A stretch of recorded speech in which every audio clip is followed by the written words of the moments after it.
बुल्लर के गाछों में कटहर के लाशा रे कटहर के लाशा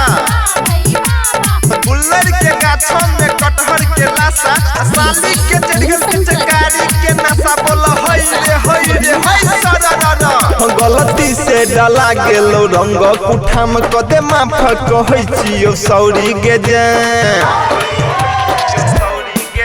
गलती से डाला गेलो रंग कुठाम कदे माफ कहै छियो सौरी के जान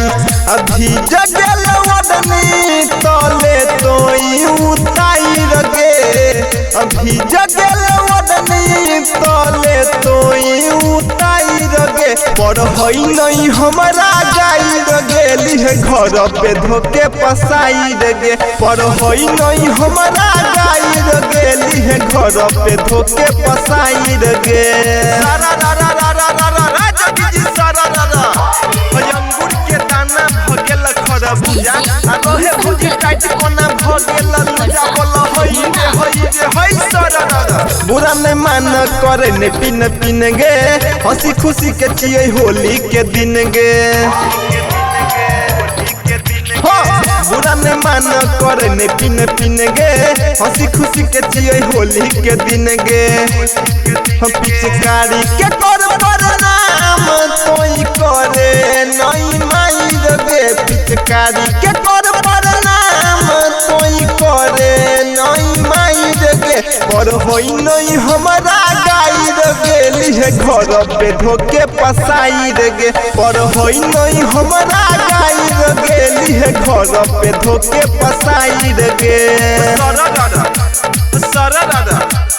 रामनगर धूमनगर कोना कोनी असाली के लहंगा में जे सोना चांदी बोला हई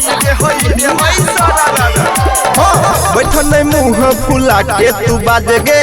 आई के दिन जान हो नहीं नाराज गे बैठल मुँह फुला के तू बाज गे आई के दिन जान हो नहीं नाराज गे गाया को जीवा से करई नैया राई गे रवि मुकेश से करई नैया राई गे पर होई नहीं हमरा गाई गेली है घर पे धोके पसाई गे पर होई नहीं हमरा गाई गेली है घर पे धोके पसाई गे Singing by Jivat Singh.